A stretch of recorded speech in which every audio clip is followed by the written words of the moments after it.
Welcome back to Dominating Your Investments. I'm Dom Rinaldi. Last night, I was burning the midnight oil with some fellow investor friends, talking stocks and talking about what's going on in the market.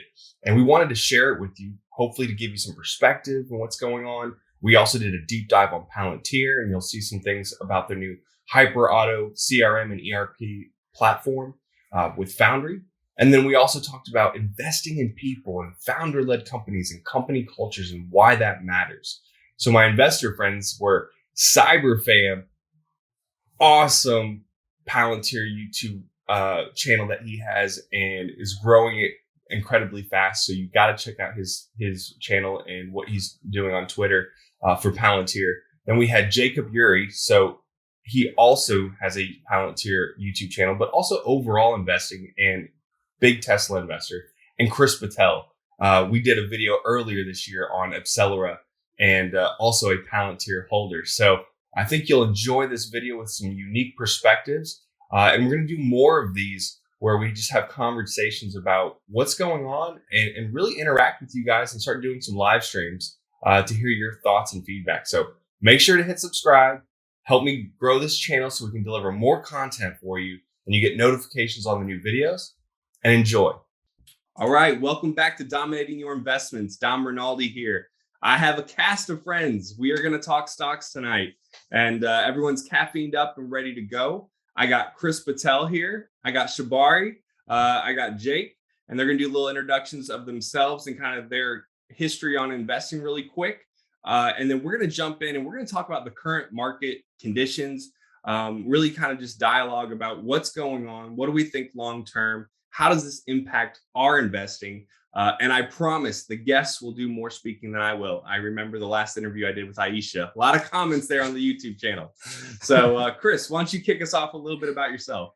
Sure, Dom. So I'm in healthcare IT, do a lot of implementation work, specifically in sector of radiology. It's a great experience. I have a clinical background, and IT is kind of a little bit new thing to me, but at the same time, it's always really good to see how everything kind of integrates into your modern healthcare system. And based on my investing, I've been investing for the last 10 years. I've been mostly into growth and tech stocks that have done predominantly well. I'm trying to look for, trying changing up my investment philosophy a little bit from going into just looking for value based on numbers to instead looking on disruptive technology that can change the future. Because I think if you really try to make money, you have to find those things that that other people can't see or that refuse to see it because all they're looking at is quarterly reports. Oh, well said. Shabari, why don't you go next? All right, man. Well, for me, I pretty much just started.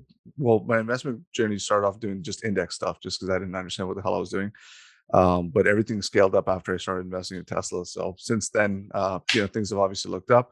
I've been waiting for Palantir to hit the direct listing, or I think they were they were about to IPO at sometime in 2016, but I was waiting for them to come out.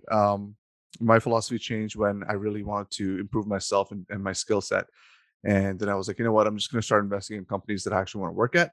And for me at that time, it was literally just Tesla and Palantir. So got in a direct listing for Palantir for the most part. I've been buying ever since, really. But that's pretty much it. And here I am. Awesome. Jake. Yeah, Jake Uri. I'm a former Air Force firefighter turned fire inspector in the civilian world. First really investment was in Tesla after kind of passively investing through work and in the military kind of version of the 401k. I realized with Tesla that I can kind of take control of this. I can do it myself. And like Chris said, kind of looking at what kind of an edge that companies have apart from the numbers that kind of retail might have an advantage in identifying early on. And I saw that in Palantir in late 2020, invested and been pretty heavily invested, pretty concentrated. Tesla and Palantir probably make up more than 90% of my portfolio, with the rest, some more what I would call speculative. Other people would call diversifying, but I guess I call diversifying. I think that's a Peter Lynch term, but but yeah, mostly Tesla, Palantir, looking for the growth, those growth companies that have something kind of mimetic and some technological advantages. Awesome. So you've all heard it here. We're all in our 30s. We're all looking to invest for the long term for the most part and interested in technologies, innovation, and we value company culture, as you heard Shabari saying. I'd only want to work there, and I would second that. Right? That adds when if you would actually go work there, then why wouldn't you invest in a company like that? Yeah. So we'll start with just open forum on the current markets. Like, what are you guys feeling, thinking? We're all seeing it on Twitter. Just how do you handle this, and what's kind of going through your guys' minds right now? I know for I me, mean, whenever like all the guys in my comments are basically out of money. They bought all these dips so far. That's me too. Like I have a tax bill coming up, so I'm sitting on cash. But if I start spending that, then I think jail time is due for me. So I think I'll stay away from that and hold. I think what I'm doing now is really just staying in cash a little bit. It's a little more. I don't know. For me, it's more comforting just because I know it's there and it's not in some sort of like tanking asset or something. But I'm sure you guys have other strategies. But I know from my viewers, if you guys are watching, I know you guys are broke as hell, man. So just keep holding on to what you got, and we'll go forward. I'm just building up my position now. All I'm doing is just anytime I get any extra money, I've just been saving up, saving up. I don't think the bloodletting has calmed down yet. I think we've still got a few more quarters to go, mainly because there's a lot of rotation from growth to value, based on a lot of the talking heads on CNBC and everything else. And what's interesting though, and what's actually good for the rest of us, is that they're dumping names that are still growing really fast. These companies are not going Yeah, anywhere. true. A lot of people think that, hey, you know what, Zoom was like a big thing yesteryear because of COVID, but it's like, no, you're talking about a company who's revolutionized the video teleconferencing. There's so many companies that are getting oversold right now, and so I wouldn't necessarily not be invested, but I would take small dips in. But right Right. now, my biggest thing is just finding those companies that are being sold off really cheap and making sure that I'm ready with dry powder when the market starts to make that rotation back into growth again. Because value is only going to last you as long as this inflation number comes up high. And I think Mhm. inflation right now is completely due to supply chain issues and the labor shortage. A lot of that was directly related to all the policies that the government came up with during COVID, whether it was the money printing, whether it was the moratorium on housing and rents, and it was a necessary thing. So I think we're just dealing with the hangover, but at the same time, a lot of people have oversold, and I never thought I could see CrowdStrike at where it is right now, or see Limited, considering how fast they're growing, how amazing their products are, right? And I personally use some of this stuff. So it's crazy to see those companies where they are right now. And I think Yeah. anyone that doesn't necessarily get in, it's in about 5 years, you'll be asking yourself, like, man, that dip, I should have really got in. The other thing that I do want to say, and I think this is one thing that I've changed in my investment philosophy, is that I think sometimes you feel bad, like, man, I feel like a bag holder because I got in at a higher price. Dude, if Palantir jumps to $200 in 5 years, what difference does it make whether you Yeah. bought it at 15 or 25? Really, honestly, like, if your target and if you're thinking that this company is going to be worth a crap ton of money in the future, don't let the pennies that you see right now deter you. Like, I still remember when Tesla was fluctuating between 45 and 20. Some people were like, oh my God, I lost half my money. No, you didn't, because now 10 years later, $100 price swing up and down isn't even like, yeah, okay, whatever. It's just 2%. Doesn't make a difference. So it's all relative compared to what you're looking for. And I think if you really believe in the company and you think it's going to go parabolic in 10 years, then don't be afraid to overpay a little bit now, because the opportunity cost of not being in it could be much, much higher. There's always been times where I've been like, man, I should have bought that Tesla. Maybe I'll wait Mhm. until it goes down a little bit. Man, I'll wait till it goes down a little bit further, right? And so I never pulled the trigger. because I'm always waiting for it to go down to the point where I feel comfortable buying it, right? And that trigger never came. And now I'm like, man, I should. So sometimes I'm like, and even now I have a couple of shares of Tesla. I'll be straight with you guys, but I'm like, man, am I overpaying for this company? But that's the position I'm actually doing well on. You know what's funny, man? Chris, you remind me of a friend of mine. This guy, he was like, you know, when the iPhone first came out, right? He was like the one guy he was like, man, I love this thing. And when it came out, he never bought it, right? And he waited till like iPhone 7 to buy it. I'm like, dude, you could have had like 6 of them till now, right? And then he's like, oh, but I want now he regrets not buying it in the beginning, because he was like, you know, back then he could have got it no problem for the first one, right? So it's just funny you mentioned it that way. But you know, I think half the issue that you're talking about and all this you know, frantic behavior is mainly because there's so many new people in the market now, right?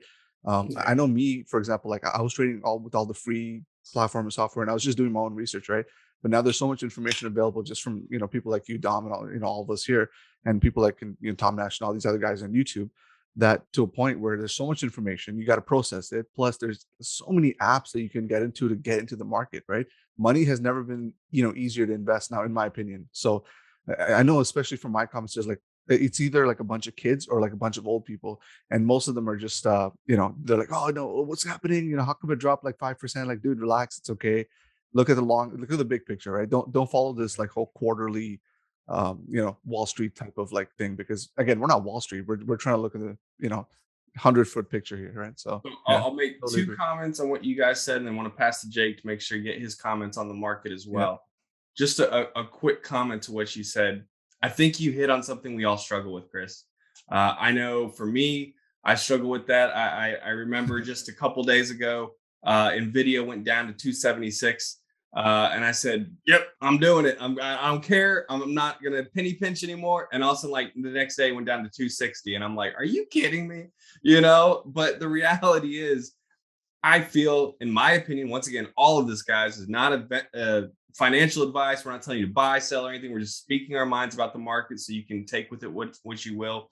But I believe it's going to be a $2 trillion market company in a couple of years. And so whether it's 260 or 276, does it really matter? Or Palantir at 25 or 15, right? My base cost basis now, I think, is down to like 20 because I had a lot above that. But does it really matter? And I think the thing that we have an advantage for ourselves is we're retail investors, we're young, we're looking for the long term, and we're willing to sit through volatility. Now, a lot of people say they're willing to, but then you got to do it. And that's what we're doing right now, right? So for me personally, I'm fully 100% invested. And so with that, I feel less stressed. For me personally, I was more stressed having cash on the side, being like, oh, maybe now it's the lowest price. Oh, wait, I'm gonna wait one more day, you know? And these dips happen so quick that I think we saw a statistic out there that, like, if you were to miss the most opportunistic 30 days out of like a 3-year period, the difference is like crazy in the returns. So that's the advantage of being fully invested. You just ride it out. Jake, I want to hear your take on just the market, how you handle it. I was in some margin a little while ago, and when the Fed started talking about tightening, I did sell to, you know, just get out of margin to kind of see how it played out. I ended up, you know, making some gains off of that. You know, I wasn't selling at a loss, but just to kind of hedge. And, you know, I'm willing to lose my own money, but I'm not willing to get a margin call. So I was trying to avoid that. And then when we got pretty low, you know, I'm just trying to be patient. I sold some puts with, you know, having some cash in kind of an emergency fund I was willing to pour in. And I think, you know, things kind of got a little euphoric today when CPI came out. And, you know, that it almost makes me nervous. You know, like we could keep ripping higher in the market in general. But it's almost like, you know, those inflation numbers, they were right at expectations. And it was like the market was just happy to take whatever it could get and run with it. And I feel like, you know, it wouldn't take much to go the other way in this environment. You know, as soon as we hear something that the Fed won't like, that QT will be back on the table and the market will go right back down. So I'm playing it safe, and I'm not rushing to get back into too much margin. Yeah. Yeah. So maybe if you could just define margin for our audience. So we're talking about options here. So I don't do options, don't understand it enough. Definitely would encourage people to get educated on it. I know, Jake, you said you took a lot of time figuring that out and before you jumped in. So maybe you just explain to our audience what you're talking about there with margin and puts and that. Most of the margin that I actually use is just in buying shares, and I usually only buy shares on margin in Tesla. Being in the S&P 500, and it as a company, it really does have a backstop because it does have some pretty substantial earnings, and it is growing.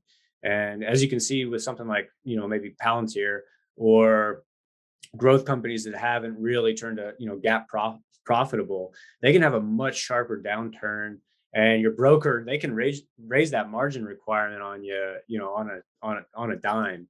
So I wouldn't lean too much on that if you're just starting out, if you don't have a lot of reserves, an emergency fund. But mostly, most of the margin that I use, it's a very small percentage, 5 to 10% of my portfolio,